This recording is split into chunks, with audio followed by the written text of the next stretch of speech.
මේ වෙනකොට ඉතාමත්ම අමාරුවෙන් තමයි පත් වෙලා ඉන්නේ. අද ගමට කිසිදු බලධාරීක් මේවට ඇවිල්ලා නැහැ. පියලක් බලධාරීන් තමන්ගේ හිතවතුන්ට පමණක් පෙන්ඩෝල් පෙත්තේ සිතාලේපි කුට්ටිය දෙන තත්ත්වයට අද බලධාරීන් පත් වෙලා තියෙන බොහොම කනගාටුයි කියන්න.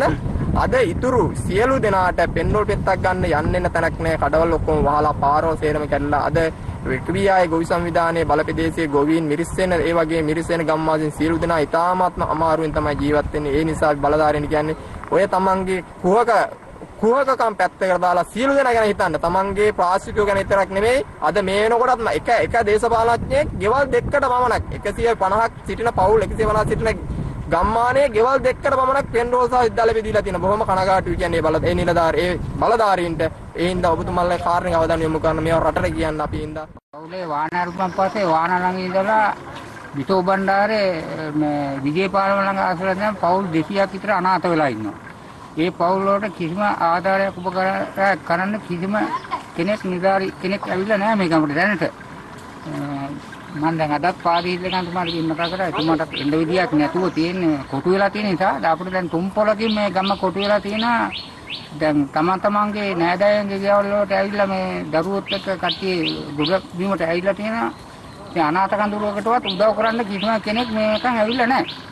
ඒකින්ද අපිට කවුරු හරි උදව්වක් කරනවා නම් බොහොම අපි ස්තුතිවන්ත වෙනවා. දැන් මේනකොට ගෙවල් වල කැමරට ගන්න මොනවද? ඔයගොල්ලන්ට කැමරට සීන් මොනවද? අපි ඔය එහෙම කට්ටිය ලව්ව ගෙන්න ගන්නවා දිවුලන් කඩවල නගරේ. ඔව්. මැදිරිගිරියට යන්න අපහසුයි. මැදිරිගිරියට උමත් යට වෙලා තියෙන්නේ. නම්බර එනකා තමයි. මේ ගමට කියනවා කියන්නේ? මේ ගමට කියන්නේ මිරිස්සේන. දැන් මොකද්ද මේ මිරිස්සේනට වෙලා තියෙන්නේ? මිරිස්සේනට වෙලා තියෙන්නේ දැන් දවස් 5ක තිස්සේ ගම් වතුර යට වෙලා තියෙනවා. කිසිම කෙනෙක්ගෙන් පිටක් කවුරුත් දැල්ුවේ නැහැ. දැන් ඔයගොල්ලන්ට දැන් මේ කඳුරු නැද්ද? අනාථ කඳුරුවත් නැද්ද ඔයගොල්ලන්ට? අනාථ කඳුරුවත් නැහැ. නෑ. ඔයගොල්ලන්ට ජීවිතේ තැනකට බොරු වෙලා ඉන්නවත් තැනක් නෑ. නෑ එහෙම තැනක්. මේවට කැම්බීම කොහොම ප්‍රශ්න කොහොමද? කැම්බීමවත් එහෙම ලැබිලවත් නැහැ තාම වෙනකම්. කිසිම තැනකින් තම ලැබිලා නැහැ. දැන් මේනකොට කොහොමද ඔයගොල්ලෝ කැම්බීම ප්‍රශ්න විසඳගන්නේ? කොහොමද දැන් වෙල් කීකින් කෑවත් කොහොමද? ඒකෙන් ගෙදර තියෙන දෙයක් ඉතින් අපි හාගෙන කරනවා. ඒ ඇරෙන්නේ කිසිම කෙනෙක්ගේ පිටක් නැහැ ඒක. දැන් ඇත්තටම මේ වෙන විට වෙල් කීයකින් ඔයගොල්ලෝ කාලනක කොහොමද මොනවාද සාමාන්‍ය ඛණ්ඩ තියෙන්නේ නැත්නම් වෙල් කීකින් කාලා නැද්ද ඔය? සමහරක් වෙලාවට නොකා ඉන්නවා. සමහරක් වෙලාවට තියෙන දා පොල් ගහෙන් පොල් ගෙඩියක් කඩන්න පොල් සම්බෝල බතු එහෙම කාලා එහෙම ජීවත් වෙනවා. පොඩි දරුවන්ටත් ඒ විදිහම තමයි. කිරි පිටි පැත්තක් ගන්න සහ ඒ වගේ දරුවෝ පැත්තක් ගන්න තියාව පාරක බහලා හදිසි ලෙඩදුවක් තිබුණත් අන්නම තැනක් කොහෙත්ම නැහැ. ගමයි තරමටම කොට වෙනවා. ඔව් යට වෙනවා. විවාහකද?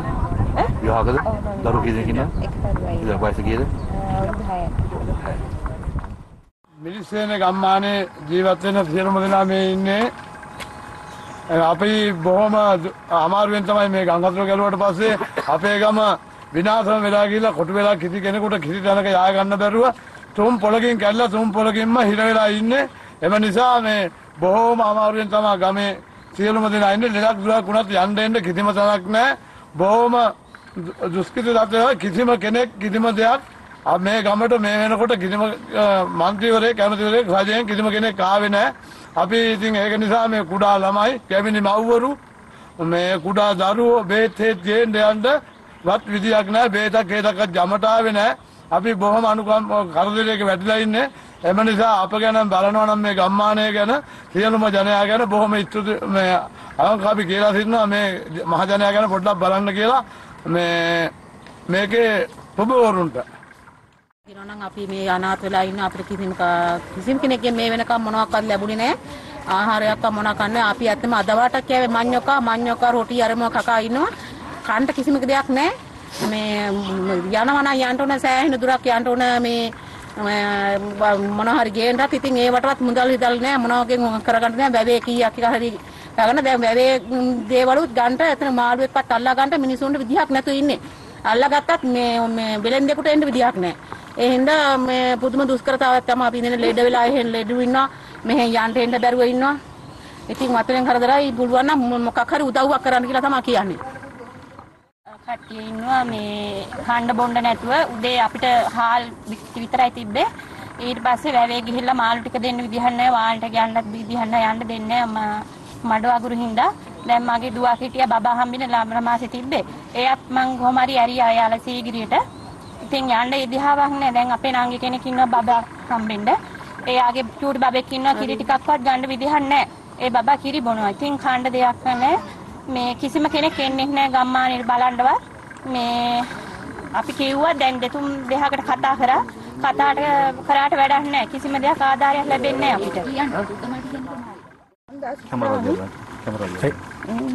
මට මෙයාට අවුරුදු 2කමාරයි මහත්තයා. දැන් මේ අපිට උදා වෙලා තියෙන ඉරණ මානුව මෙයා හැමදාම අඬනම කිරි ඉල්ලලා. ඒත් අපිට ගන්න උන්දල් නෑ මේ ගම් වතුර නිසා දැන් දවස් 5ක්ම කවුරුත් බලන්නේ කෑමක් බීමක් ඉතින් ගන්න අපහසුයි. අපි දීවලා කියලා වශයෙන් මහත්තයා කරන්නේ. ඒක කරන්නත් අමාරුයි යන්න බෑ. ඒ හින්දා මම ඉල්ලන්නේ කායෙන් හරි දැන් මන් තීලා මෙයාලින්න ඇවිල්ලා අපිට පොඩි උදව්වක් කරලා ලොකුම උදව්ව තමයි මේ අපිට මේ පාර හදලා දෙන එක. ළමයිට ඉස්කෝලේ යන්න තේ වැටක් නෑ දැන් නම් නිවාඩු කාලේ හින්දා ලොකුම උදව්ව තමයි මේ හරියට පාරක් තොරක් දීලා මේ ගම් වතුරෙන් මේ ගම මුදා ගන්න කියලා තමන් ඉල්ලන්නේ. දැන් මේ වෙලාවේ ගම් වතුරක් තියෙන මේ ගම් වතුර තියෙන වෙලාවේ ඔයගලන්ට වැඩිම අවශ්‍යතාවය තියෙන මොකක්ද? අවශ්‍ය දේ වියලි ආහාරව මේ පොඩි බබාලා ඉන්න අයට ඉතින් කිරි පිටි ආහාර ඒ වගේ තමයි තියෙන්නේ. දැන් මේ වෙනකොට ඔයගලන්ට මේකේ සහනාධාර කඳවුරු එහෙම නැත්ද ඔයගලට ඇති කරලා? ඒවා ගැන කවුරුත් හොයලා බලන්නේ නැහැ. මේ වෙනකම්ම නැහැ. අපිට යායකට එන්නකෝ කියන්නේ. මේ යායකට එන්න කියලා පොලිසියෙන් නම් කිව්වා යායක මීට වැඩි යට වෙනවා. යායකට යන්න විදිහකුත් නැහැ. යන්න විදියක් නැහැ. 3-4 පොලකින් කඩිලා තියෙන හින්දා ඉතින් මේ තැන් වලම තමයි ඉන්නේ. මේක කොටු වෙනවා නම් ඕගොල්ලෝ මේ ගම්මාන සුරම තමයි කොටු වෙන්න ඕනේ. ඔත් මේ ගම්මාන කවුරුත් අද එන්නේ නැහැ. කවුරුත් මේ වෙනකන් ආවේ නැහැ ඉතින්. රොෂාන් ඇවිල්ලා අද රොෂාන් මහත්තයා ඇවිල්ලා මෙතනින් හරවලා ගියාලු ඉතින්. බඩු මලු 10ක්ද 12ක්ද හැපැතේ යාලට වැඩ කරන කට්ටිය ඉන්නනේ යාලට දුන්නලු අනිත් අයට නැහැ ඉතින්. එච්චරයි. වැඩ කරන අයට විතරයිලු දෙන්නේ. දැන් මෙතනින් කොටු වෙලා ආහාරයෙන් කොටු වෙලා එහි යන්න බෑ. මෙතනින් මෙහෙම වෙලා ආහාරක වෙල්ලේ ආයෙ දකින්න සිටින්. ඔව්. එතකොට ඡන්දේ ගන්න ඒගොල්ලන් මෙතෙන් අතෙන් කොහොමද බහලා යන්න ගෝලියක් තරම කෙලින්ම පයින් නැතේ. කොමෙන් කියන්න. මේ ටිකේ මෙහි ඉඳලා පල්ලෙහාට යනවා කියන්නේ වල කරනොත් ප්‍රොත්ත පිටින්ම යනවා. ස්පීකරෙන් ඇවිල්ලා කිව්වේ මෙතන මේ බණ්ඩේක අවදානම්. ඔක්කොමලා පල්ලෙහාට යන්න කිව්වා. මං ගියා ඈ මහත්තයෝ. පල්ලෙහාට ගියොත් බණ්ඩේ කියනොත් බේරෙන්න පුළුවන්. මෙතනින් බණ්ඩේකට කොට වෙන්න පුළුවන්. ඉතින් ඒක කරන්නේ නැහැ මේ මිනිස්සුયો. මේ ගමට ඇවිල්ලා වෙනදා බඩු ටිකක් දෙන්න පුළුවන් නම් අපූර්වට දෙන්න පුළුවන්. වෙනදා දුන්නා. ඔව්. දැන් නැහැ. ඔක්කොම නැහැ. දැන් දවස් 5ක් වෙනවා වතුර ඇරලා. කිසිම දෙයක් නැහැ. කවුරුත් ආවේ නැහැ. ඔව් කිසිම කෙනෙක් නැහැ. ඉතින් ඔය වැවේ නිකන් හරි ඉන්න මේ ගමේ වැවේ රස්සාව කරලානේ මේ මිනිස්සු ජීවත් වෙන්නේ. ඒව කරන්නේ නැහැ. දැන් රස්සාව කරන්න බෑ. දැන් මේ වෙනකොට ගොයන් වුණත් මේ කුඹුරු වැඩ වුණත් වපුරලා ඉවරයිනේ. වපුරලා ඉවරයි. මේ වගේ ගොයන් ඔය යට කරගෙන යන්නේ. අනික මේ ගමේ ඉන්න මිනිස්සු දීවර හැකියාව කරලා කුලියක් කරලා තමයි ජීවත් වෙන්නේ. ඒ ඔක්කොම දැන් විනාශ වෙලා ඉවරයි. දැන් ආයි කියන්න කරන්න දෙයක් ඇත්තෙම නැහැ. නිලධාරීන් දුන්නේ ඡන්දේ විතරයි. නිලධාරීන් දුන්නේ ඡන්දේ විතරයි. ඒගොල්ලන් දැන් පුටුවල ඉඳලා හොඳට මේ ජනාධිපතිවරන්ට හූ කියනවා. නමුත් මේ ගැන බලන්නේ නැහැ. අපේ ඡන්දේනේ. මේ ගැන බලන්නේ නැහැ. ඒගොල්ලන්ට ඡන්දේ